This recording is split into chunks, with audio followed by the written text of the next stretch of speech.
She didn't earn that medal. My brother laughed, then a 4-star Army general silenced him. My name is Sarah Miller, and I never imagined that the greatest insult of my life would come from my own family instead of the battlefield. I survived enemy fire. I survived explosions. I survived the kind of pain that changes a person forever. But nothing prepared me for the moment my own brother stood in front of our entire family, pointed at the Purple Heart on my chest, and laughed. He told everyone I hadn't earned it, that I had simply been lucky enough to be standing near a small explosion. I stayed silent because I had promised myself I would never argue with someone who had never worn the uniform. What happened next, though, was something none of us saw coming. The doors behind him opened, and a 4-star U.S. Army general walked straight into the room with my classified military record in his hands. Before I tell you what happened, take a second to subscribe if you enjoy emotional military stories about courage, family, and justice. Now let me tell you how the proudest day of my military career almost became the most painful day of my life. My name is Sarah Miller, and I proudly served as a sergeant in the United States Army. People often assume that military medals are symbols of glory. They see the polished ribbon, the shining medal, and the respectful salute. What they don't see are the nightmares, the surgeries, the months of rehabilitation, or the faces of the people who never made it home. Every time I looked at my Purple Heart, I didn't remember receiving the medal. I remembered the sound. The blast. The smoke. The screaming. The blood. And the 2 soldiers whose lives were worth every scar on my body. Those memories never left me. After leaving active duty because of my injuries, I tried to build a quiet life back home. I stayed away from attention. I rarely talked about my deployment because I believed service wasn't something you bragged about. You simply did your duty and moved forward. Most people respected that. Unfortunately, my older brother Daniel never did. Growing up, Daniel always had to be the center of attention. If I received an A in school, he'd find a way to remind everyone that he'd won a baseball game. If our parents complimented me for helping around the house, he'd interrupt with one of his own accomplishments. Competition was his favorite language. When I enlisted in the Army, he laughed. "You won't last 6 months," he'd said. When I graduated from basic training, he claimed it wasn't that difficult. When I deployed overseas, he joked that I was getting a paid vacation. And when I returned home wearing the Purple Heart, something inside him changed. It wasn't pride. It wasn't admiration. It was jealousy. He never said it directly, but I could see it every time someone thanked me for my service. Every compliment aimed at me seemed to bother him. He would immediately change the subject or make some sarcastic remark. At first, I ignored it. I thought he would eventually grow out of it. He never did. A few months later, my parents announced they were hosting a large family reunion. It had been years since everyone had gathered together. My grandparents. My uncles and aunts. My cousins. Even relatives from different states planned to attend. Mom called me personally. "It wouldn't be the same without you," she said. I hesitated. Family events had become exhausting ever since I came back from deployment. People either asked uncomfortable questions or avoided talking to me altogether. Still, she was my mother. So I agreed. The reunion was held at my parents' home on a warm Saturday evening. The backyard was beautifully decorated with lights hanging from the trees. Children chased each other across the lawn while older relatives gathered around tables covered with homemade food. For a moment, everything felt normal. Several cousins hugged me the moment I arrived. My Uncle Robert shook my hand firmly. "We're proud of you, Sarah." Those simple words meant more than he probably realized. Not because I needed praise, but because they were sincere. Daniel arrived about 30 minutes later. The moment he stepped into the yard, I noticed the expensive watch on his wrist, the designer sunglasses hanging from his shirt, and the confident smile that always seemed just a little too rehearsed. He greeted everyone loudly. He made sure every conversation somehow became about him. His latest promotion. His new sports car. His investment portfolio. His upcoming vacation. It was the same performance I'd watched for years. Eventually dinner was served. Everyone gathered around the long tables while conversations filled the evening air. I tried to stay quiet. I was happy simply listening. Then my cousin Emily noticed the metal pin attached to my jacket. "Sarah," she asked with genuine curiosity, "is that your Purple Heart?" I smiled politely. "Yes." She leaned forward. "Would you mind telling us how you earned it?" The entire table grew quiet. I hated questions like that. Not because I was ashamed. Because every answer forced me to relive the worst day of my life. "I'd rather not," I answered softly. "It was a long time ago." Most people nodded respectfully. That should have been the end of the conversation. But Daniel wasn't about to let the spotlight stay on someone else. He leaned back in his chair and laughed. "Oh, come on." Everyone looked at him. "You people act like she stormed a castle by herself." A few awkward chuckles escaped from relatives who didn't know what else to do. Daniel wasn't finished. He pointed directly at the Purple Heart pinned to my jacket. "You all know how these medals work nowadays, right?" The smile disappeared from my face. He continued. "Sarah got lucky." The backyard fell silent. He shrugged dramatically. "She happened to be standing near a small explosion." A few people exchanged uncomfortable glances. Daniel laughed again. "She got a couple of scratches." He made quotation marks with his fingers. "And suddenly she's a war hero." Nobody spoke. I felt every pair of eyes turn toward me. He wasn't insulting my service anymore. He was insulting every painful memory I'd spent years trying to bury. Still, I remained silent. Years in the army had taught me something important. Not every battle deserves a response. Daniel mistook my silence for weakness. "Oh, don't look at me like that," he said. "I'm just telling the truth." He looked around the table. "Honestly, they hand out medals for everything these days." My aunt quietly set down her fork. My grandfather frowned. Mom looked horrified. "Daniel," she whispered, "that's enough." But he ignored her. "I mean, seriously." He looked directly at me. "How many real heroes came home with nothing while you got a Purple Heart for being in the wrong place at the right time?" That sentence hit harder than any explosion I'd ever survived. Because the men and women who didn't come home, they weren't statistics to me. They were friends. People whose voices I could still hear. People whose families I had met. People whose names were permanently carved into memorial walls. I lowered my eyes. Not because I believed him. Because I refused to dishonor those memories by arguing in front of an audience. The silence became almost unbearable. Someone changed the subject. Someone else nervously reached for a glass of water. Children who had been laughing only moments earlier stopped playing. Even the wind seemed to disappear. Daniel smiled proudly, convinced he had won. Then, the sound of tires rolled into the driveway. A black government sedan stopped in front of the house. Another vehicle pulled in behind it. Several people turned toward the front yard. "Who's that?" someone whispered. The front door opened.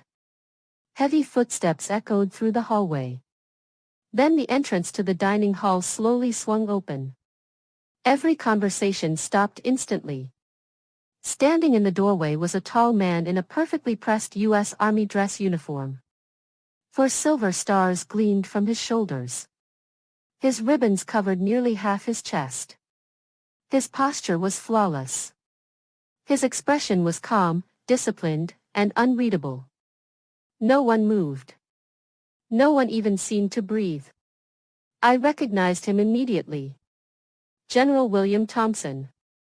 One of the highest-ranking officers in the United States Army. He wasn't supposed to be here. And the moment his eyes swept across the room, they landed on Daniel. General William Thompson didn't say a single word at first. The room had gone so quiet that I could hear the grandfather clock ticking in my parents' living room. Daniel's confident smile slowly disappeared. No one expected a four-star Army general to walk into an ordinary family reunion. Certainly not mine. General Thompson took a few calm steps forward, his polished shoes echoing against the hardwood floor. Behind him stood a young Army captain carrying a slim leather folder sealed with an official Department of Defense emblem. Every eye followed them. My father immediately stood up. "General Thompson, what an honor. We weren't expecting." The general politely nodded but didn't return the smile. "I'm aware." His voice was calm, firm, and carried the kind of authority that made everyone instinctively straighten their backs. Then he looked directly at me. "Sergeant Sarah Miller."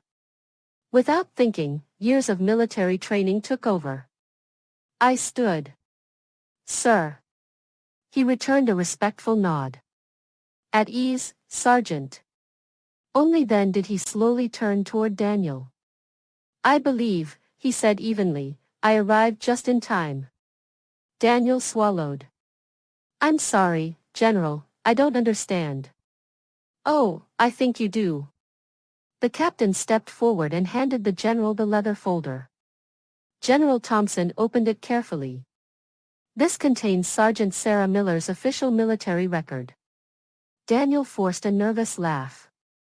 "Sir. I was only joking." The general closed the folder again. "A joke?" His eyes never left Daniel. "So the sacrifice of wounded soldiers is entertainment to you?" Daniel's face immediately lost its color. "No, sir, that's not what I meant." "Then perhaps," the general replied, "you should explain exactly what you meant when you told this room that Sergeant Miller received the Purple Heart because she was lucky enough to stand near a small explosion." No one spoke. Daniel searched for words that never came. The general slowly looked around the room. "I've attended military funerals. I've informed parents that their sons and daughters would never return home. I've presented folded American flags to grieving spouses." His voice remained controlled. "But I have never become accustomed to people who casually dismiss the sacrifices made by our soldiers." He opened the folder. "I believe everyone here deserves to know exactly why Sergeant Sarah Miller wears the Purple Heart." I felt my stomach tighten. There were memories inside that report I had spent years trying to leave behind. General Thompson adjusted his glasses and began reading.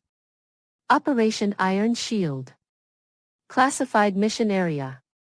Enemy forces launched a coordinated attack against Sergeant Miller's unit using heavy explosives and automatic weapons. The room became perfectly still. During the initial explosion, Sergeant Miller suffered multiple shrapnel wounds to her shoulder, ribs, and left leg. Several relatives gasped softly. Daniel stared at the floor. The general continued. Despite severe blood loss and being ordered to seek immediate medical evacuation, Sergeant Miller refused to abandon two fellow soldiers trapped beneath the collapsed remains of an armored vehicle. My cousin Emily slowly covered her mouth. The general looked up briefly. The enemy continued firing throughout the rescue. Then he looked back at the report. Knowing that additional explosions were likely, Sergeant Miller crawled through burning debris while under direct enemy fire. I closed my eyes. Suddenly, I wasn't standing in my parents' dining room anymore. I was back in Afghanistan. Smoke filled the air. The radio was screaming with overlapping voices. Everything smelled like burning metal and dirt. I remembered hearing Corporal James Carter calling for help. Barely conscious. His leg was pinned beneath twisted steel. Private Luis Ramirez was trapped beside him. The vehicle was already catching fire. Our medic yelled at me to stay back. Another explosion could happen at any second. But I looked at them. I saw the fear in their eyes. And I knew exactly what would happen if no one reached them. So I ran. I don't remember feeling brave. I remember feeling terrified. Bullets struck the dirt around me. Metal fragments flew through the air. The first blast had already torn through my uniform. Blood soaked my sleeve. Every movement sent pain through my body. But I kept moving. Because soldiers don't leave each other behind. I reached Carter first. The vehicle was crushing his leg. I pushed with everything I had. Nothing happened. I pushed again. Still nothing. Then another soldier crawled beside me. Together we lifted just enough for Carter to pull himself free. We dragged him several yards across the ground. Then I went back. Back into the fire. Back toward Ramirez. The flames were larger now. Ammunition inside the vehicle had already begun exploding. Someone screamed at me to stop. I ignored them. I grabbed Ramirez beneath his arms and pulled. Every inch felt impossible. Then, everything went white. The second explosion threw me several feet through the air.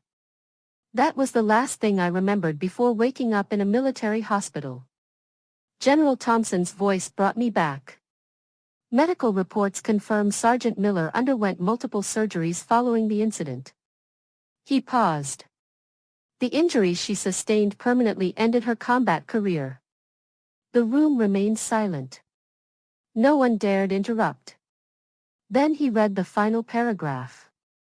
For extraordinary courage under fire and the selfless rescue of fellow soldiers at extreme personal risk, Sergeant Sarah Miller was awarded the Purple Heart and recommended for additional commendations recognizing exceptional bravery. The general slowly closed the folder. The sound echoed through the room. He looked directly at Daniel. You referred to these injuries as a few scratches. Daniel's eyes filled with shame. His voice cracked. I didn't know. The general's expression remained firm. No. You chose not to know. There is a difference. Daniel looked like he wanted the floor to open beneath him. The general took one step closer. Do you understand why the Purple Heart exists? Daniel nodded weakly. Yes, sir. I asked a question. Yes, sir. What is it awarded for? Daniel hesitated. For being wounded, in combat. The general nodded once. Correct. It is not earned through popularity. It cannot be purchased. It cannot be requested. It is paid for with blood. His words hung in the air. And many who deserve it never live long enough to wear it. No one moved. My mother quietly wiped tears from her face. My grandfather looked at me with pride I had never seen before. My father lowered his head. I should have stopped this, he whispered. I'm sorry. I gently shook my head. It's over. But Daniel still couldn't look at me. For the first time in our lives. He had nothing to say. General Thompson turned toward me. His expression softened. Sergeant Miller. Sir. On behalf of every soldier who has worn this uniform. Thank you. He raised his right hand. Slowly. Deliberately. And rendered a perfect military salute. Time seemed to stop. Without hesitation, I returned the salute. Not because of rank. But because of everything that moment represented. Respect. Honor. Sacrifice. Every family gathering I'd sat through in silence. Every nightmare. Every surgery. Every friend we buried beneath folded American flags. It all came rushing back at once. When the salute ended, the room remained silent for another heartbeat. Then someone started clapping. It was my grandfather. Another relative joined him. Then another. Within seconds, the entire room erupted into applause. Not loud because they were impressed. Loud because they finally understood. I looked down at the Purple Heart resting against my jacket. For years, I had carried it quietly. Never asking for recognition. Never explaining the story behind it. Because I believed the medal spoke for itself. That night, I realized something important. Sometimes silence allows ignorance to grow. Sometimes the truth deserves to be heard. Daniel slowly walked toward me. His eyes were red. I don't expect you to forgive me. I said nothing. I spent years competing with you. I thought people admired the medal. He looked down. I never realized they admired the woman who earned it. For a long moment, neither of us spoke. Finally, I answered quietly. The medal isn't important. He looked up. The people who didn't make it home are. They're the reason I wear it. He nodded, unable to hold back his tears. I'm sorry, Sarah. It wasn't a perfect ending. Some wounds inside families never disappear completely. But something changed that evening. Not because a four-star general defended me. Not because everyone applauded. But because the truth had finally replaced a lie. As General Thompson prepared to leave, he paused beside the doorway. Without turning around, he said something I'll never forget. The strongest soldiers aren't the ones who survive the battle. They're the ones who carry its scars with dignity. Then he walked out. The room stayed silent long after the government vehicles disappeared down the street. That night, I touched the Purple Heart one more time. Not with sadness. Not with anger. But with gratitude. Because medals are never about luck. They are reminders of a promise every soldier makes before putting on the uniform. A promise to stand when others fall. A promise to protect people they may never meet. And if necessary, a promise to bleed for a country they love. I kept that promise. And no one's jealousy could ever take that away.